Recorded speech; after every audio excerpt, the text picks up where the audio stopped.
שלום, שמי נפתלי ואנחנו כאן היום בפאנל מומחים של אינבסט פורטו. היום אנחנו נדבר על איך רוכשים נדל"ן בישראל, בעולם, בכלל איך ניגשים לעסקת נדל"ן ובפרט בפורטוגל.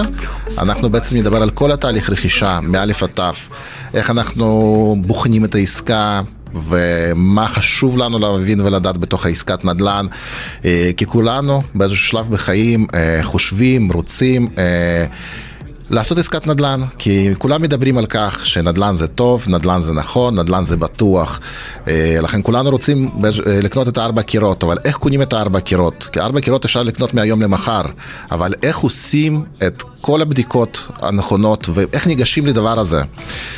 בשביל זה, ברוך השם, אנחנו יושבים פה עם 2 אנשים מדהימים, שזה רפי ושי, שותפים, שעובדים ביחד מזה עשור, שהם יזמים, אנשי נדל"ן, שכל יום מה שהם עושים זה נדל"ן, זה לבנות את העסקה, זה להבין את העסקה, זה לרכוש נכון, זה לעשות את כל מה שצריך בשביל שעסקת הנדל"ן תהיה העסקה הכי רווחית. שלום רפי, מה שלומך? שלום שי, מה שלומך? מצוין, מה נשמע? ברוך השם, תודה. רפי, אני אשמח לשאול אותך שאלה מאוד מאוד מאוד מהותית. איך בכלל אנחנו ניגשים לעסקת נדל"ן?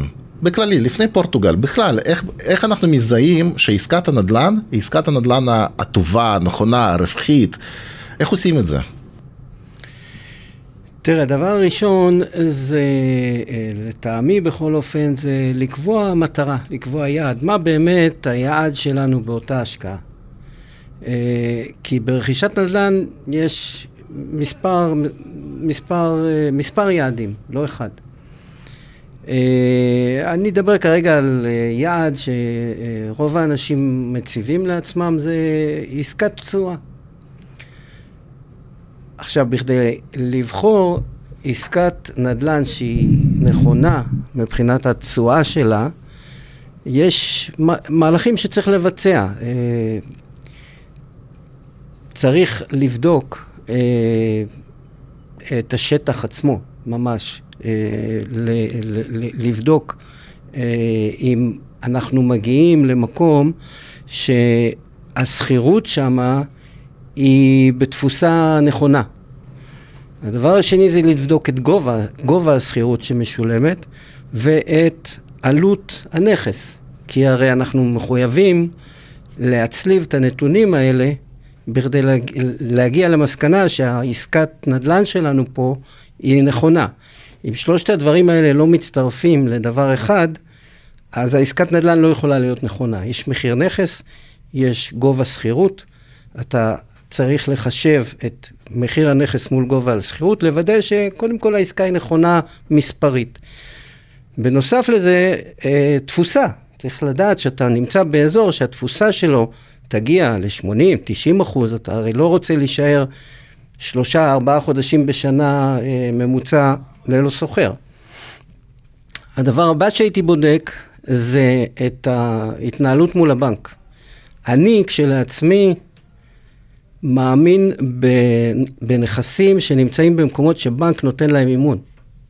ומימון, אני לא מדבר על 30, 40, 50%. אם בנק נותן מימון של 60-70% לנכס, משמע הוא כשלעצמו מאמין בהשקעה שלו, שזה דבר מאוד מאוד חשוב. אז זה הדבר הבא שאני בודק. בסופו של דבר, שכל הדברים האלה מצטרפים לתמונה אחת, אז אני יודע שאני במקום הנכון. עכשיו, במקרה שלנו, שאנחנו מדברים על פורטו, כששי ואני התחלנו את דרכנו בפורטו, פורטוגל, חיפשנו לאמת את המספרים האלה, והם אכן אומתו. הפאזל הצטרף לכדי תמונה, מה שהוביל אותנו לאן שאנחנו היום. שאנחנו משקיעים בנדל"ן, בפורטו, פורטוגל, וגם כן בתחום מאוד מאוד, במתחם מאוד מאוד ספציפי, שבדקנו, הערכנו, יש לנו עליו דאטה ברמות מטורפות. תודה רבה רפי, תודה רבה. אז באמת שי, למה בחרתם את פורטוגל? בגלל היין. בגלל היין? בגלל היין. את פורטוגל בחרנו כי רפי קיבל את הדרכון, הוא חזר משם ואמר יש פה ריח טוב. בנדל"ן כשאומרים ריח טוב לא מתכוונים לורדים ושושנים, מתכוונים שיש קרקע פוריה לעשייה. לקחנו כרטיס טיסה, אז זה היה טיול משולב עם סנדרלנד, על גבול סקוטלנד, אתה זוכר? טסנו לפורטו. איזה קור היה שם. וואו. פגשנו שם בחור ישראלי.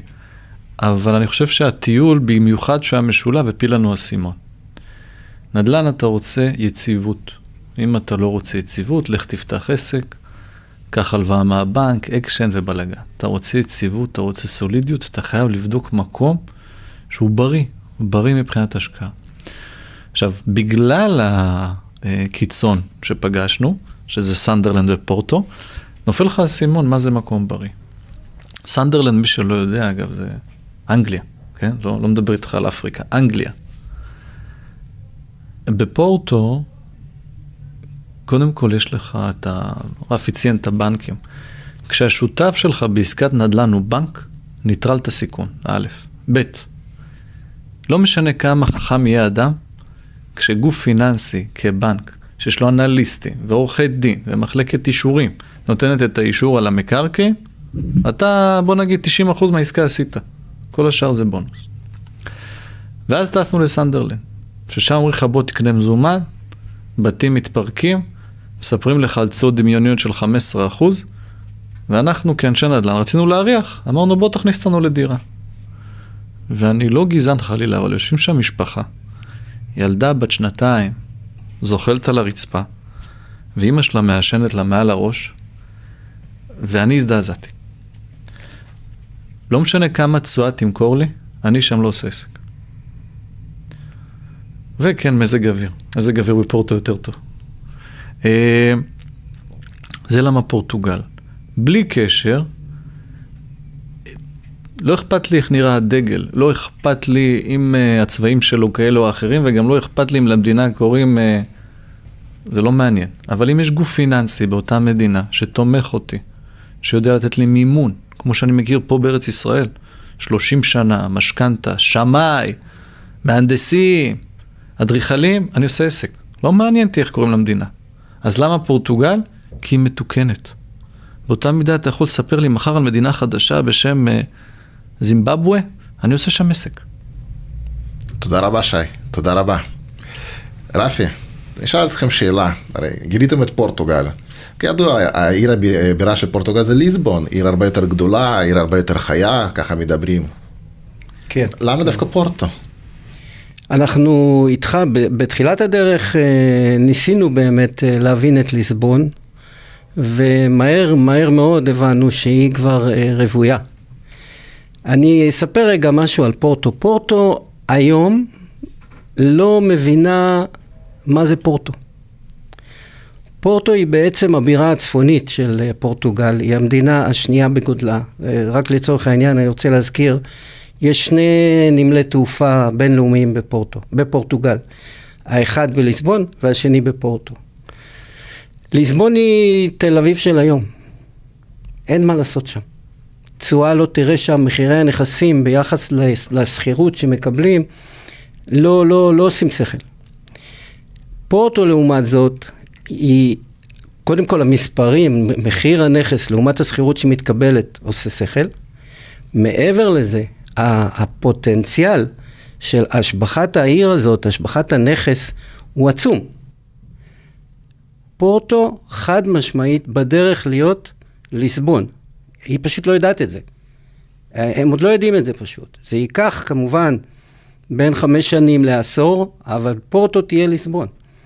ושם בעצם מעבר לתשואה ולהכנסה החודשית ולזה שבנקים נותנים פה מימון ושההכנסה מסחירות מכסה לך את המשכנתה, אתה לא צריך להביא כסף מהבית, שזה המון יתרונות. מעבר לזה, 5 שנים מהיום נכסים שם, אנחנו כבר רואים את זה היום. אנחנו היום רואים את זה בשוק, שנכסים שיכולנו לקנות לפני 2-3, היום קצת יותר קשה להשיג. עדיין אפשר, אבל כבר נהיה ההזדמנויות שלפני 3 שנים, היום צריך להתאמץ בשביל להשיג אותם. רפי, אתה פה נוגע בנקודה מאוד מאוד מאוד חשובה, זה בעצם נקודה שתמיד שואלים אותנו, אולי כבר הזמן של פורטו, בכלל פורטוגל כבר עבר, אולי פספסנו את הרכבת שי. אז זהו, שהרכבת מפורטו למדריד תהיה בעוד 5 שנים. אז היא עוד לא נסעה. זאת אומרת, בעוד 5 שנים, כשתהיה רכבת מפורטו למדריד, יכול להיות שכבר יהיה גבוה מדי. כי ברגע שיש נתיבי תחבורה, בעצם אני רואה את הנתיבי תחבורה כעורק של בני האדם, עורקים שזורם בהם דם. ברגע שהרכבת, שאתה מדבר עליה, תגיע למדריד, אולי אז היא תיסע. אז להערכתי, מה שרפי אומר, ב5, בוא נגיד, נהיה פסימיים, 3-5 שנים, יש עדיין אפשרות לעבוד וליהנות מתשואות נאות, מיחסי שוק בריאים ומתנאים שאין אותם, לפחות לא במקומות שאנחנו בדקנו. תודה רבה שי. אז כמו שאני מבין, לפי מה שאנחנו מדברים על שוק מאוד מאוד פוטנציאלי, אוקיי? שוק שנמצא בצמיחה, שוק שיודע להביא לנו מינוף, אוקיי? שקרי משכנתה, שוק שנמצא במגמת עלייה, אז אני רוצה לשאול את השאלות פרקטיות, אוקיי? בוא, כל המשקיעים שרוצים להשקיע בתכלס, הם רוצים להבין איך עושים את הדרך הזו. איך קונים בכלל נדל"ן שם? מתחיל מזה, איך בוחרים נכס? רפי, איך אנחנו נבחר נכס? מהו הנכס הנכון? תראה, אנחנו כבר תקופה מאוד ארוכה, אנחנו מכירים את פורטו בשמות של הרחובות. אנחנו מכירים את פורטו מללכת את המדרכות. ולהעביר את הידע הזה בפודקאסט, זה קצת קשה. אבל כן... אתה אומר שזה לא תורה שאפשר ללמוד את הרגל אחד. זה לקח שנים ללמוד, זה לא יעבור בדקות שהוקצבו לפודקאסט הזה. רפי, אני אשאל אותך שאלה פרקטית, אוקיי? שאלה שכולם שואלים אותה. מהו המחיר הנכון למטר היום בפורטו? אני תמיד אומר, זה כמו שתשאל אותי, כמה עולה רכב? איזה רכב? בדיוק. יש סוגים שונים של עסקאות, יש מקומות שונים בפורטו, אין המחיר הנכון. המחיר הנכון הוא תוצאה של משוואה, ולא תוצאה של מספר. ברגע שאתה עושה את המשוואה, והיא נכונה, ואתה עושה כמובן שמאות של בנק, שמאות שלנו אישית פרטית, והבנק נכנס איתך בעסקה, הסחירות נכונה, מספרים יוצאים, זו עסקה נכונה. זה מאוד פשוט. כמובן שבודקים את הצד המשפטי וכו', אבל אין כזה דבר מה המחיר הנכון לעשות עסקה בפורטו. אין דבר כזה. המחיר הנכון הוא תוצר של משוואה. זו התשובה שיש לי לתת. הבנתי, אז אני אשאל אותך עוד שאלה. אז אם כבר הבאנו דוגמה של אוטו, אז באמת, איזה סוג נכס לקנות היום? האם זה אולי משהו בפריסל, או אולי משהו קיים, חדש, ישן, שנות ה-80? איך להתייחס לכל הנושא של... כי כולנו מכירים שפורטו הרי עיר מאוד מאוד מגוונת, אוקיי? יש שם נדל"ן משנות ה-70, שנות ה-80, לפני כמה מאות שנים, ויש את הנדל"ן החדש, הוא נמצא עכשיו בבנייה או בנוי. איך להתייחס בבחירה פה? אז שוב פעם, כמו שאמרתי בהתחלה, אתה צריך להציב את המטרה שלך. אם המטרה שלך היא לעשות פליפ בעוד 3 שנים, זה פרק זמן סביר לפרויקט יזמות, אז אתה תלך על דירה יד ראשונה מקבלן, תשלם את אותם 20%, ותחכה 3 שנים לסיום הפרויקט, ואז תוציא את הדירה לשוק. צריך לקחת פה גם כן כמה היבטים בחשבון. ובעצם פה אתה בעצם יורה לכיוון של אני קונה בפריסל, שפריסל נותן לי בין 10-15% הנחה בעצם מהמחיר העתידי של הדירה כשהוא יסתיים. בואו ניקח עליית נדל"ן סטנדרטית, לפי סטטיסטית בפורטו היא 5% בשנה עד 7% בשנה. אז בוא נלך על המינימום, זה 15% ב3 שנים. קניתי את זה ב10-15% פחות מהמחיר הסופי של הנכס, כשהוא ייבנה, אני אזיז את זה ב30% יותר. זה אם אתה רוצה לעשות פליפ. אם אתה רוצה תשואה, אז אני ממליץ, וזו לדעתי, דרך אגב, עסקת תשואה, העסקה הראשונה לעשות, אם אתה עושה עסקה ראשונה בפורטו, היא העסקה היותר נכונה לעשות, מהסיבה המאוד פשוטה, אתה מביא את אותם 30%, מקבל 70% מהבנק, מזכיר את הנכס, יוצר מערכת יחסים עם הבנק, שזה דבר מאוד חשוב, משהו שכדאי להתעכב עליו. ברגע שקיבלת משכנתה, אישרו לך את המשכנתה, ואתה משלם לו במשך שנה, שנתיים, יצרת מערכת יחסים עם הבנק, שבסופו של דבר, כשתרצה לייצר רכישה שנייה, או רכישה של יד ראשונה לפליפ, הבנק שם, הבנק תמיד יהיה שם בשבילך, הוא מכיר אותך. ועוד משהו, זה בנק אירופאי, צריך לזכור את זה. זה בנק מסוים שאנחנו עובדים איתו, אתה יכול, יש לו סניפים בכל אירופה. זאת אומרת, הקרדיט שלך הוא נצבר לכל אירופה. אז זה מאוד חשוב לעשות את העסקה הראשונית, שהיא בעצם עסקת תשואה, שמניבה תשואה מהיום הראשון. אתה מייצר מערכת יחסים עם הבנק, יש לך חשבון בנק, כרטיס אשראי וכו'. זה מה שאני הייתי ממליץ לעשות למי שמתחיל. כמובן, מי שרוצה לעשות עסקת פליפ יכול ללכת על זה, אבל עוד פעם, גם פה צריך לזכור, צריך מאוד לשים לב לנושא, צריך לזכור עם מי ישים את זה.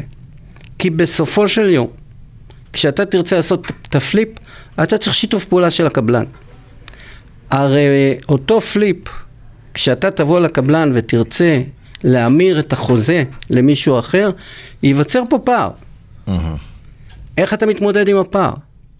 איך אותו קונה מתמודד עם הפער כשהוא ניגש לבנק לבקש משכנתה? יש פה הרבה שאלות. אז כשעושים עסקת פליפ של יד ראשונה מקבלן, מאוד מאוד חשוב להבין אם הקבלן בכלל יהיה מוכן לשתף פעולה בנושא. זה קריטי. אתה יכול להגיע לסיטואציה שתבוא לקבלן והוא לא ישתף איתך פעולה.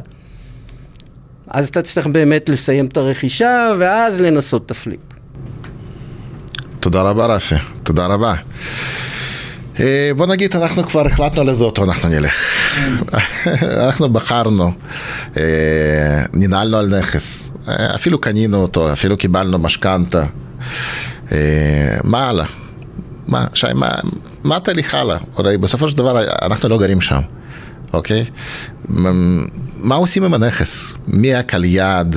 מי ידאג לי להכל? חלק מהאתגרים שלנו היה לישון בשקט בלילה. יש לך במדינה זרה דייר, זה אחריות.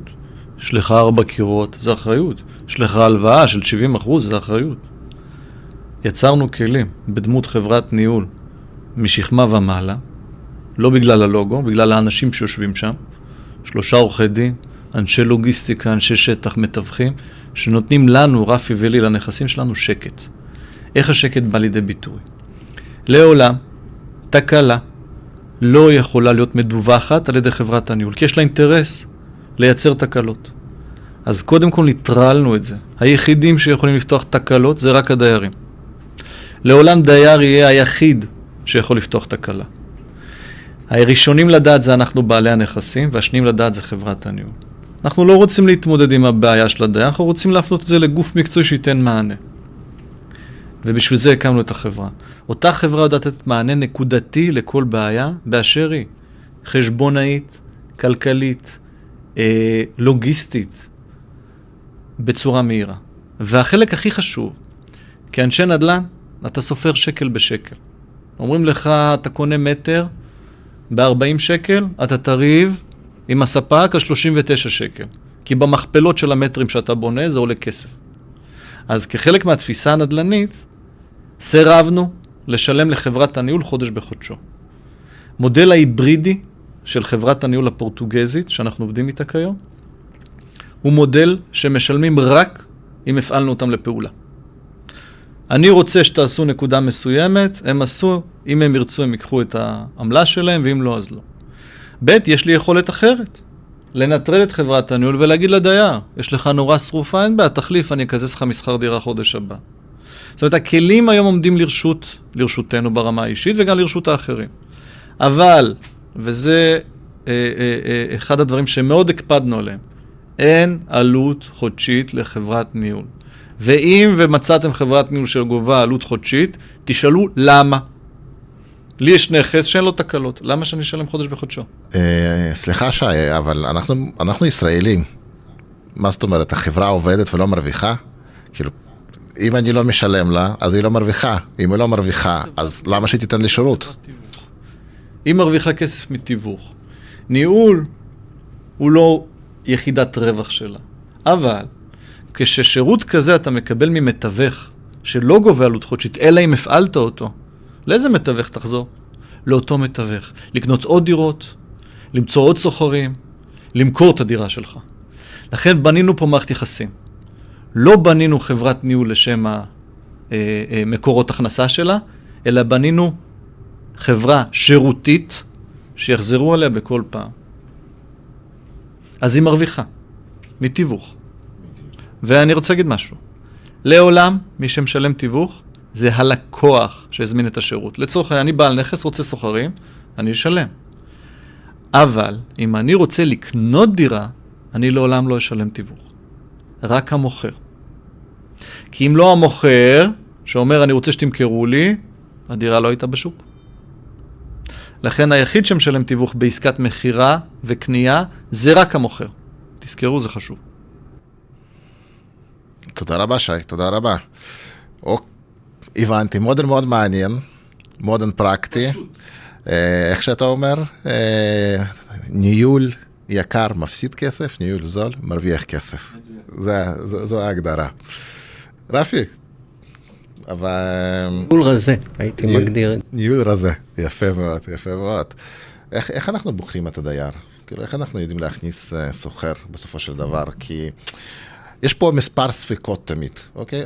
נכון, יש את חברת הניהול, הם משרד התיווך, והם עושים את העבודה והכל, אבל בסוף אנחנו פה, אוקיי? זה מדינת פורטוגל, עם החוקים משלה. כמה בכלל אנשים יש להם כסף, אין להם כסף לשלם, כי ככה סטטיסטים, אנחנו פותחים עיתון, מה אנחנו רואים, פורטוגזי לא יודע להרוויח כסף, אוקיי, אז איך הוא יודע לשלם לנו? וכאילו, מה בעצם פה הסינון? איך בעצם אנחנו מגדרים את עצמנו מסיכון שיהיה לנו דייר בעייתי? אז ככה, דבר ראשון, כשאנחנו כבעלי נכסים, בעל נכס פרטי, מקבל מאותה חברת ניהול מספר הצעות, מספר סוחרים. כשלכל הצעה כזאת מצורף צילום דרכון, צילום תעודת זהות, הסכם עבודה שלו, כמה הוא מרוויח כל חודש, 1,001 פריטים שמאפשרים לנו כאדם פרטי לקבל החלטה. מי מהם מתאימים לנו, זה דבר ראשון. מעבר לזה, אנחנו הנחינו את חברת הניהול, חד משמעית, כל דייר שנכנס, הוא משאיר חודשיים דיפוזיט, מה שנקרא פיקדון, חודש ראשון וחודש אחרון. זאת אומרת, במכה ראשונה הוא צריך להביא 4 חודשי שכירות, ולהפקיד לי בבנק שלי. 4 חודשי שכירות? 4 חודשי שכירות להפקיד לי לבנק שלי. אבל בפורטוגל אין כסף. זה מה שכולם אומרים, אבל אתה רואה, לנו עצמנו יש מספר לא מועט של נכסים. אני החלפתי סוחר רק אתמול, ואנחנו מלווים מאות, באמת מאות משקיעים שכבר רכשו נכסים, ויש להם סוחרים. ואני אומר שמספר התקלות עם סוחרים שחווינו הוא פרומיל. הוא ממש זניח שמזניחים. זאת אומרת שבעצם הנוסחה היא בתכלס, זה לקחת כסף מזומן לחשבון הבנק. זה תמיד עוזר. זאת הנוסחה. בהחלט, זה גם דואג לזה שתקבל את הדירה שלך בחזרה כראוי, כי אותו דייר שמסיים את החוזה, הוא יודע שאנחנו נקזז לו מאותם חודשיים פיקדון, במידה והוא לא יחזיר את הדירה כמו שצריך. אז זה מכסה ממספר היבטים שונים. תודה רבה. שי,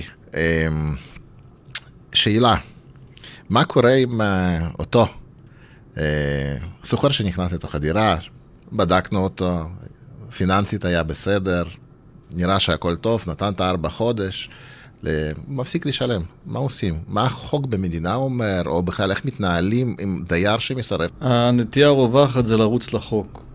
תרוץ לחוק, תתקע בתי משפט 3 שנים. אתה צריך את זה? בוא נגיד שזה הדבר האחרון שאתה רוצה. הדבר הראשון שאתה רוצה זה לפנות אותו, או לחלופין שכנע אותו לשלם. כדי לפנות אותו, אתה מחזיק לו כסף. אז בשיח ראשון, אתה תגיד לו שחבל, לא יפסיד את הכסף, שישתחרר, שיצא מהנכס ונחזיר לו את הכסף.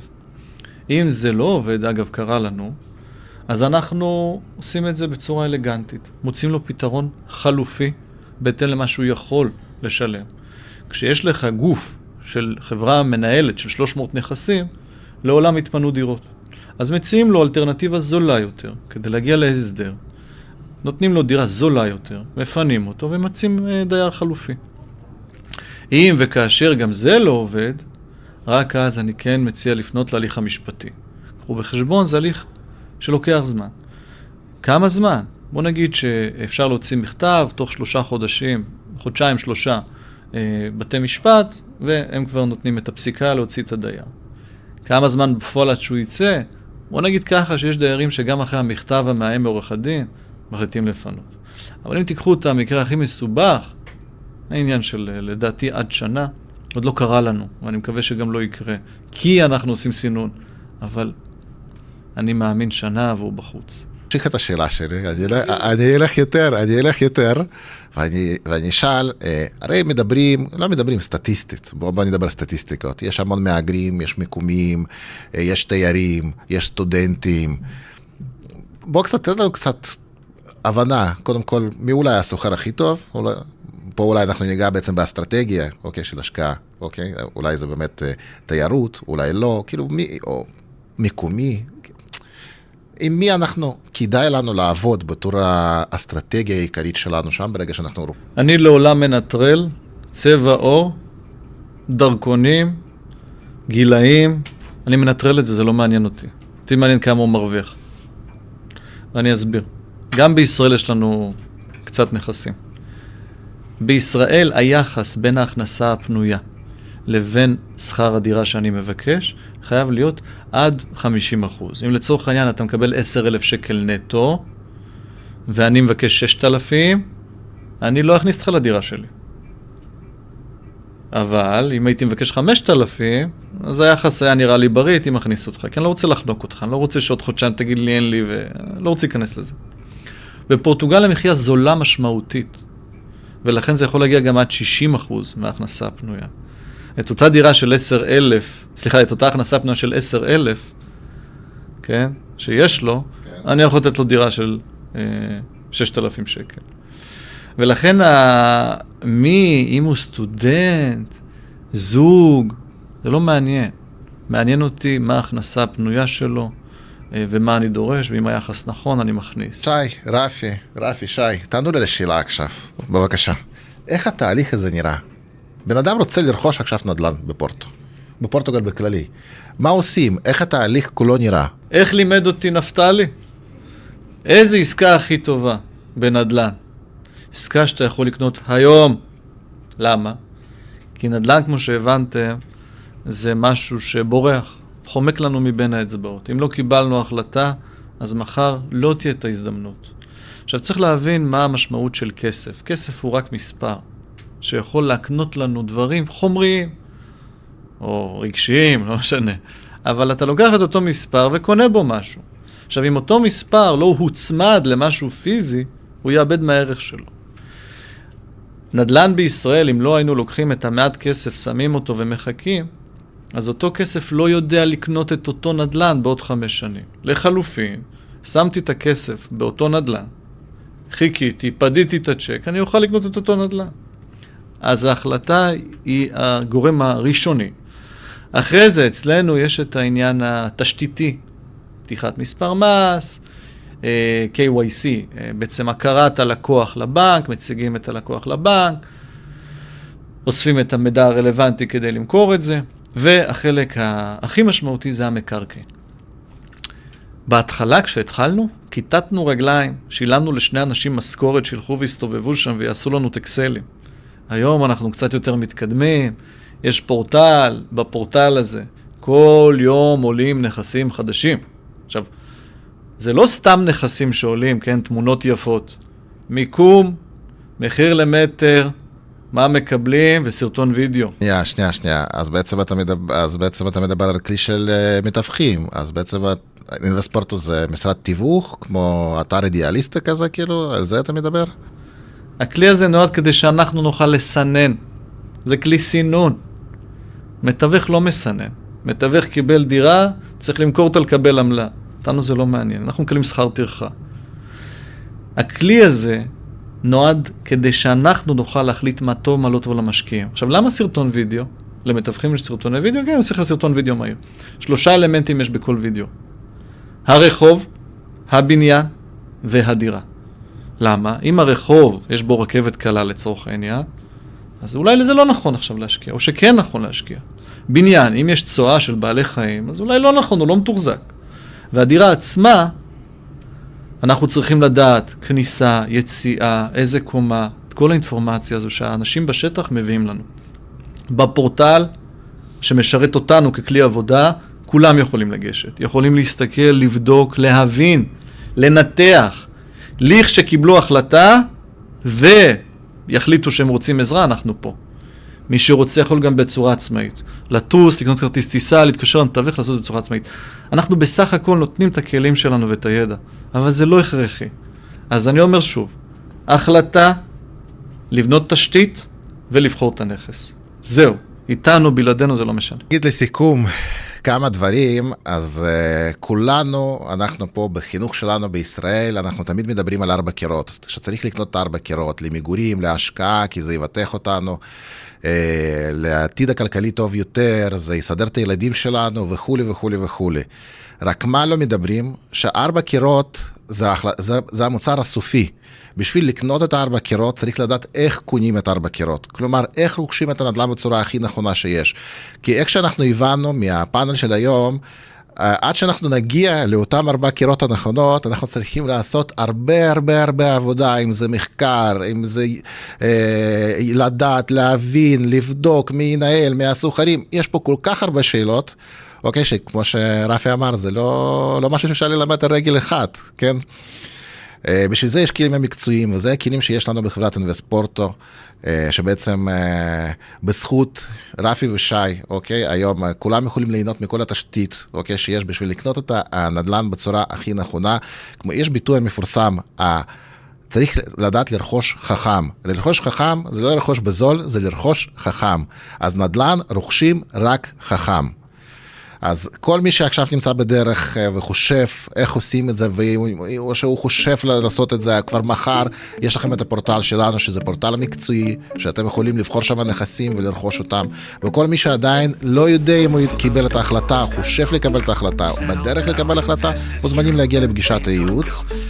ותודה רבה על זמנכם, תודה רבה רפי, תודה רבה שי, שיהיה יום מוצלח לכולנו. שנה טובה. Where you banish strife, from coastal views to city charm, real estate here will cause no harm. Unlock the door to your new life. Porto's where you banish strife. Invest in Porto, see it grow, where the Douro River flows. Step into a future bright. Portugal's your guiding light.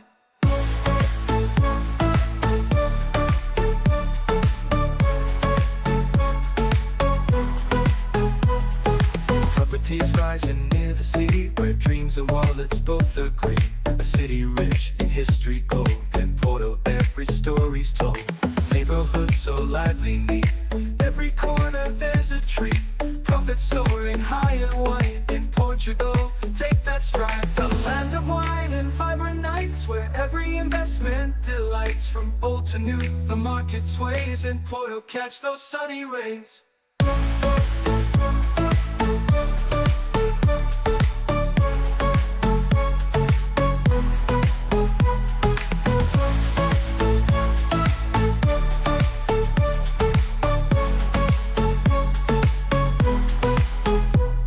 From coastal views to city charm, real estate here will cause no harm. Unlock the door to your new life. Porto's where you banish strife. Invest in Porto, see it grow, where the Douro River flows. step into a future bright.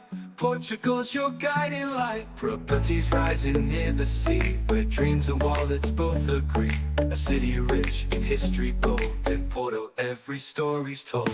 Neighborhoods so lively, neat. Every corner there's a tree. Profits soaring high and wide. In Portugal, take that stride. A land of wine and vibrant nights, where every investment delights. From old to new, the market sways. In Porto, catch those sunny rays.